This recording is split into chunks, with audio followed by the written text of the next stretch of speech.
नमस्कार दर्शक मित्रों, आप देख रहे हो जय टीवी भारत में हूँ दिव्या। इस साल भी जिग्नेश कविराज नवरात्रि पर अहमदाबाद में गरबानी रमझट बुलाएंगे। अहमदाबाद के भाड़द स्थित जय माड़ी फार्म में नवरात्रि के दौरान लगभग 1,50,000 लोग आएंगे। गरबा का नाम सुनते ही हर गुजराती और अहमदाबादियों के पैर थिरकने लगते हैं। नवरात्रि में अब कुछ ही दिन बचे हैं। सोनी रडियाली सोनी रडियाली रात मोरी माँ पगला पाड़ो ने बिरदाली माँ पगला पाड़ो ने मारी बिरदाली माँ सोनी रडियाली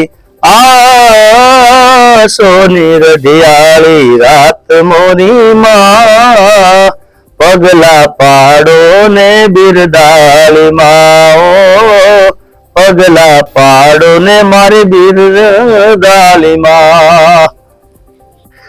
खास माँ इवेंट मैनेजमेंट द्वारा हमारी चौथું વર્ષ છે નવરાત્રીનું। 3 વર્ષ ખૂબ સક્સેસ અમે નવરાત્રી કરી। એના ઓર્ગેનાઇઝર અમારા ખાસ જયદીપસિંહ બાપુ છે અને બીજા આ વર્ષે ખાસ અમારા જીતુભાઈ તક્ષ ડિજિટલ આ બંને ભેગા થઈને આ વર્ષે 4થું વર્ષ મારું કરી રહ્યા છે। તો મા ઇવેન્ટ મેનેજમેન્ટમાં 3 વર્ષ પૂરા કર્યા અને એની ભવ્ય સફળતા બાદ 2024માં અમે નવરાત્રી લઈને આવી રહ્યા છે। ખેલૈયાઓ માટે ખાસ અને આનું સ્થળ છે મૂળ ભાડજ જય માડી ફાર્મના અંદર રાખ્યું છે। દર વર્ષે મેં શું કરી કે મારા જે ચાહકો છે ખેલૈયાઓ છે લોકોને રમવા માટે ઘણી તકલીફ પડતી હોય। પહેલા મેં 5,000 2,000 શરૂઆત કરી હતી। આ વર્ષે ગયા વર્ષે 8,000ની આપણે 10,000ની ગણતરી અમારી છે ખેલૈયાઓ માટે।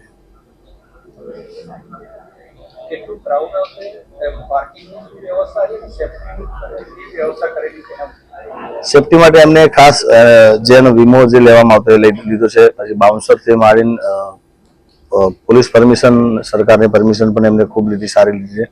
અને જે ગ્રાઉન્ડ છે એ ગ્રાઉન્ડ 10,000 માણસો લોકો ખેલૈયાઓ લોકો રમી શકે એવું મોટું ગ્રાઉન્ડ છે અને પાર્કિંગ માટે પણ ખૂબ સુવિધા એમને અલગથી કરી છે।